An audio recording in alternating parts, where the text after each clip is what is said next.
आगरा में महिला सशक्तिकरण से जुड़े बिल को लेकर सियासत तेज हो गई है। भारतीय जनता पार्टी ने विपक्ष पर महिलाओं के अपमान और महिला विरोधी मानसिकता रखने के आरोप लगाए हैं। इस मुद्दे पर अब प्रदेश भर में आंदोलन की तैयारी भी शुरू हो चुकी है। आगरा पहुंची कैबिनेट मंत्री बेबी रानी मौर्य ने मीडिया से बातचीत में कांग्रेस और समाजवादी पार्टी पर तीखा हमला बोला। उन्होंने कहा कि महिलाओं को आगे बढ़ाने और उन्हें विधानसभा व लोकसभा में अधिक प्रतिनिधित्व देने के उद्देश्य से प्रधानमंत्री नरेंद्र मोदी ने यह बिल लाया था। मंत्री ने आरोप लगाया कि विपक्ष ने इस बिल को लेकर जो रवैया अपनाया है वह उनकी दूषित मानसिकता को दर्शाता है। उन्होंने कहा कांग्रेस और सपा ने हमेशा महिलाओं का अपमान किया है, उन्हें सम्मानजनक स्थान नहीं दिया गया। तो वहीं जिला पंचायत अध्यक्ष मंजू भदौरिया ने कहा भाजपा महिलाओं को सशक्त और आत्मनिर्भर बनाने के लिए लगातार काम कर रही है, जबकि विपक्ष केवल राजनीति कर रहा है। महापौर हेमलता दिवाकर कुशवाहा ने इसी मुद्दे को लेकर भाजपा ने प्रदेश भर में आंदोलन का ऐलान किया है। 25 से 30 अप्रैल तक आगरा समेत पूरे प्रदेश में हर मंडल स्तर पर पदयात्रा निकाली जाएगी। इस रणनीति से साफ है आने वाले दिनों में महिला सशक्तिकरण का मुद्दा प्रदेश की राजनीति में और ज्यादा गरमाने वाला है। मैं ये कहना चाहूंगी कि जब नारी शक्ति वंदन अधिनियम संसद में पास होने ही वाला था, कुछ लोग पक्ष में थे, कुछ विपक्ष में थे, लेकिन मुद्दा वो नहीं है कि पास क्यों नहीं हुआ। बात यह है कि जब विचारों का मतभेद होना ये लोकतंत्र की ताकत होती है, ठीक है ना। लेकिन नारी सम्मान की अगर बात हो तो उसमें मतभेद होना ये एक सोचने की बात है, क्योंकि नारियां तो विपक्ष में और पक्ष में दोनों में रहेंगी। फायदा सिर्फ हमारा नहीं होने वाला था, संगठन का फायदा नहीं होने वाला था, उससे विपक्ष को भी फायदा होने वाला था। तो बात ये है कि नारी सशक्तिकरण ये इसको राजनीतिक मुद्दा ना बनाकर एक सामाजिक मुद्दे की तरह लेना चाहिए और नारियों की भागीदारी 50% उसमें सुनिश्चित होनी ही चाहिए। आगरा में किस तरीके की जी, आगरा में एक जन आक्रोश सम्मेलन हम करने जा रहे हैं, बहुत बड़ा, पूरे आगरा महानगर का होगा।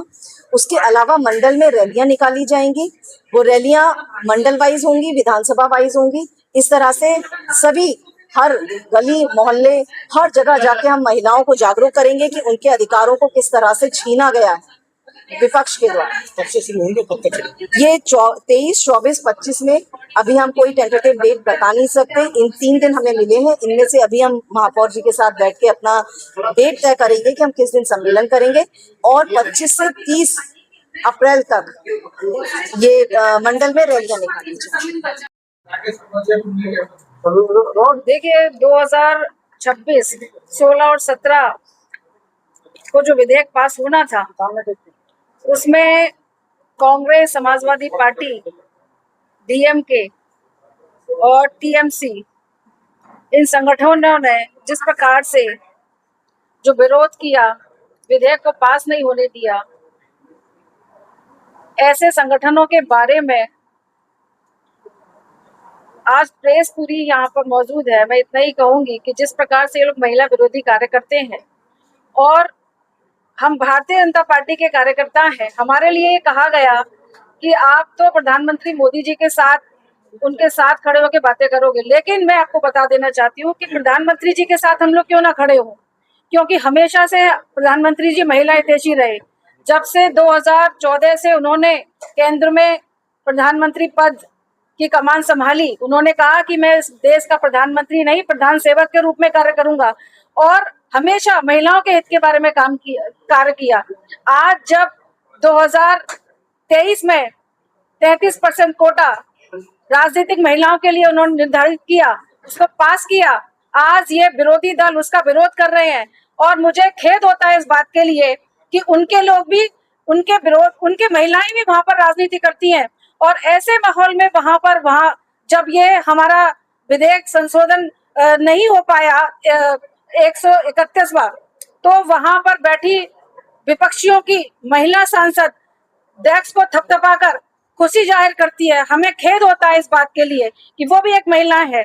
मैं आप लोगों को बता देना चाहती हूँ कि जिस प्रकार से आज विरोधी इस विधेयक का विरोध कर रहे हैं, हमारी सारी बहनें, आगरा की सारी बहनें और भारत की सारी बहनें आने वाले चुनावों में उन्हें मुंह तोड़ जवाब देने वाली हैं। और महिला सशक्तिकरण के लिए जिस प्रकार से प्रधानमंत्री जी खड़े हुए हैं, भारत की और आगरा की, उत्तर प्रदेश की सभी महिलाएं प्रधानमंत्री जी के साथ कंधे से कंधा मिलाकर खड़ी हुई हैं। और मैं आपको बता देना चाहती हूँ कि आगरा में हम लोग 24 और 25, 23 को मंडल वाइज पद यात्रा करेंगे, आक्रोश रैली निकालेंगे और एक जन आक्रोश सभा भी करने जा रहे हैं। मैं इस मौके पर यही कहूंगी कि ऐसे विरोधियों को हमारी बहनें जवाब देंगी 2027 और 2029 में। एक्चुअली आज हमारे आगरा जिले में प्रेस वार्ता का आयोजन किया गया है। मैं आज इस प्रेस वार्ता के माध्यम से बताना चाहती हूँ देश की महिलाओं को कि पिछले कुछ दिनों से जो संसद में घटित हुआ उसके लिए हमारे देश की सभी महिलाएं काफी निराश हैं और दुख भी है कि 78 वर्ष भारत को आजाद हुए हो गए। इन 78 वर्षों के बाद भी हमारी देश की नारी को अपने अधिकार के लिए, विधानसभा में जाने के अधिकार के लिए, लोकसभा में जाने के अधिकार के लिए आज भी संघर्ष करना पड़ता है। जो लोग बात करते थे महिला को आगे बढ़ाने के लिए, महिला सशक्तिकरण की, कांग्रेस की जो पार्टी की वो है प्रियंका गांधी जी का कहना था, आप सबने सुना है कि लड़की हूँ लड़ सकती हूँ। जब लड़की हूँ लड़ सकती का नारा दिया, लड़कियों को आगे बढ़ाने की तो बात आई की उन्होंने, लेकिन जब नारी शक्ति बंधन अधिनियम के माध्यम से लड़कियों को आगे बढ़ाने के प्रस्ताव जो हमारे मोदी जी ने रखा तो विपक्ष सभी पीछे हट गया और उसका विपक्ष ने पूरा समर्थन ना करके उस बिल को गिराने का कार्य किया। तो क्या आपको लगता है ये विपक्षी पार्टी कांग्रेस हो, सपा हो या टीएमसी हो, इस तरह की पार्टी महिला का सम्मान करती हैं या महिला के सम्मान में आगे बढ़ते हैं? तो इस तरह की हरकत करके इन लोगों ने पूरा ये प्रमाणित कर दिया है कि इन्होंने महिलाओं का अधिकार छीना है, महिलाओं के सम्मान और स्वाभिमान की हार हुई है। और इसमें ये विपक्षी पार्टियों का कहना है कि आज लोकतंत्र की जीत हुई है। मैं आप सबके माध्यम से उनको ये बताना चाहती हूँ, जहाँ पर महिलाओं का मान सम्मान हार गया हो, जहाँ बेटियों का सम्मान नहीं होता है, क्या वहाँ लोकतंत्र की जीत हो सकती है? तो इस तरह के वो लोग आज कटाक्ष कर रहे हैं, तो ये चीजें उनको शोभा नहीं देती हैं। और हम लोग आज प्रेस वार्ता का आयोजन हुआ है, आने वाले दिनों में वहाँ आक्रोश रैली भी निकालेंगे। आज भी हम लोग अभी रैली निकाल के आए हैं, हम लोगों ने पुतले भी फूके हुए हैं और सभी महिलाएं जागरूक हैं और जागरूक है इसीलिए रोड पे आ रही हैं, अपने अधिकार के लिए लड़ रही हैं। और हम सभी बहनें आने वाले दिनों में जो भी मातृशक्ति है हमारे पूरे देश की, आने वाले दिनों में सपा हो, कांग्रेस हो, टीएमसी हो, कोई भी विपक्षी पार्टी हो, इन सबको मुंह तोड़ जवाब देने का कार्य करेंगे। और 2027 या 2029 का जो भी चुनाव आएगा उनको हम बताएंगे कि महिलाओं का अधिकार छीनने वालों का क्या हर्ष महिलाएं करती हैं। और हम धन्यवाद देते हैं हमारे देश के यशस्वी प्रधानमंत्री जी को, जिन्होंने जब से 2014 से प्रधानमंत्री जी बने हैं तब से लेके अब तक महिलाओं को सशक्तिकरण के जो कार्य किए हैं उसके लिए हम सब उनके साथ हैं। और एक बात कहकर मैं अपनी वाणी को विराम देती हूँ। मेरा कहना है कि लोहा जितना आग तपेगा तपता है उतना ही ताकत भरता है, सोने में जितनी आग लगेगी उतना तेज निखरता है। तो हमारी देश की बेटियां, हमारी देश की महिलाएं तपता हुआ लोहा है, चमकता हुआ सोना है और वो अपने हक के लिए जब तक लड़ती रहेंगी जब तक उनको अपना अधिकार नहीं मिल जाएगा। और मोदी जी का साथ जब तक देते रहेंगे जब तक पार्लियामेंट और विधानसभा में हमारी 33% बहनें वहाँ बैठ के अपना प्रतिनिधित्व नहीं करेंगे। ये हम हर मंडल में पदयात्रा निकालेंगे और गांव तक की जो हमारी महिलाएं हैं उनको हम बताएंगे कि आपके साथ धोखा हुआ है, आपके साथ सपा ने और कांग्रेस ने धोखा किया है। आप अगर राजनीति में आना चाहती थी तो अब नहीं आ सकती हैं। इसके लिए हम मंडल तक ये पदयात्रा निकालेंगे और हर बहन को जागरूक करेंगे और उनके साथ जो अपमान हुआ है उस अपमान के बदले के लिए उन्हें तैयार करेंगे और 2027 में इसका हम उन्हें सबक भी सिखाएंगे। पदयात्रा की शुरुआत कब से हो रही है, कहाँ का आगाम? अब ये हमारी अभी प्रेस चल रही है, इसके तुरंत बाद ही हम पदयात्रा शुरू कर देंगे। कांग्रेस का साफ तौर पर आरोप है कि 2023 में जब संसद में बिल पास हो गया था तो फिर भाजपा को दोबारा से बिल लाने की जरूरत है। ये बिल लाने की इसलिए जरूरत हुई है, ये इसमें एक अमेंडमेंट आ रहा था, इसको थोड़ा सा बदलाव था। हम महिलाओं को 50% आरक्षण देने वाले थे, इससे हमारी बहनों की सीटें बढ़ती, किसी पुरुष भाई की सीट नहीं कटती, इसलिए दोनों में कोई विवाद नहीं होता। महिलाओं को उनका पूरा प्रतिनिधित्व मिलता और पुरुष भाइयों को भी पूरा प्रतिनिधित्व। कांग्रेस तो अगर महिलाओं के लिए सरकार इतना सोचती है तो उन्हीं जो सीटें उन्हीं में से महिलाओं को तो टिकट दे सकती है। ऐसा क्यों कि अब सीट बढ़ाने के लिए सरकार जल्दबाजी नहीं की? कोई जल्दबाजी नहीं की है, छोटा सा अमेंडमेंट आया है।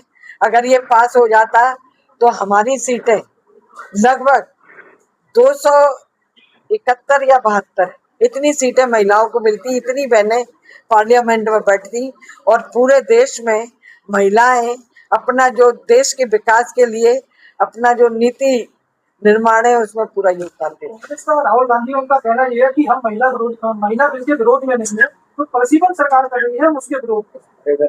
नहीं, वो गलत बोल रहे हैं। इसमें नीयत समझनी चाहिए प्रधानमंत्री जी की। वो महिलाओं के लिए बिल लेके आई थी, उनको पहले इसका समर्थन करना चाहिए था और समर्थन के बाद ही अगर कोई बात थी तो प्रधानमंत्री जी से बैठ के बात करनी चाहिए थी। बिल को तो पास होने देते, उन्होंने बिल ही पास नहीं होने दिया। उनका आरोप किया है कि जनगणना 2011 के तहत जो ला रहे हैं वो गलत है। 26 में जनगणना चल रही है उसके आधार पर होना चाहिए था। लॉजिक तो हम अभी 2011 की जनगणना के आधार पर इस बिल को ला रहे थे, क्योंकि जो 2026 में जनगणना शुरू हुई है ये देर तक चलेगी तो ये आ नहीं पाता, बिल पास नहीं हो पाता, इसलिए ये 2011 की जनगणना के अनुसार आ रहा था। तो कहना है कि महिलाओं को हितैषी भाजपा गुट कहती है, तो 2024 में उन्होंने 33% महिलाओं को टिकट क्यों नहीं दी? केवल 6% ही महिला को टिकट क्यों दिया? महिलाओं की इतनी हितैषी। उनसे आप ये पूछिए, क्या कभी उन्होंने एक आदिवासी महिला को राष्ट्रपति बनाया है? क्या एक दलित महिला को उन्होंने गवर्नर बनाया है? क्या किसी दलित महिला को उन्होंने इतना आगे बढ़ाया है? आज मैं कैबिनेट में बैठी हूँ, उनसे जरा पूछो उन्होंने कितनी महिलाओं को आगे बढ़ाया है? इस बिल के पास कर नहीं करके अब तो वो अपने मुंह को छुपा रहे हैं और ये बताना चाह रहे हैं कि हम अच्छे हैं, जबकि भारतीय जनता पार्टी आदिवासी से लेके दलित समाज से लेके सवर्ण समाज की महिलाएं सभी हमारी बहनें। मेरी एक बहन बैठी है यहाँ, मेयर है, ये भी एससी से आती है। ये ठाकुर है हमारी मंजू भदौरिया जी, ये चेयरमैन बनी हुई है। तो भारतीय जनता पार्टी तो सबके लिए समान कार्य कर रही है। आक्रोश को लेकर सिर्फ पदयात्रा निकाली जाएगी या इसके अलावा और प्रदर्शन की तैयारी की? नहीं, हम पदयात्रा तो निकाल ही रहे हैं। अभी आपने देखा कल कितनी बड़ी रैली लखनऊ में निकली। हम हर विधानसभा में विधानसभा सम्मेलन करेंगे और महिलाओं को जागृत करेंगे।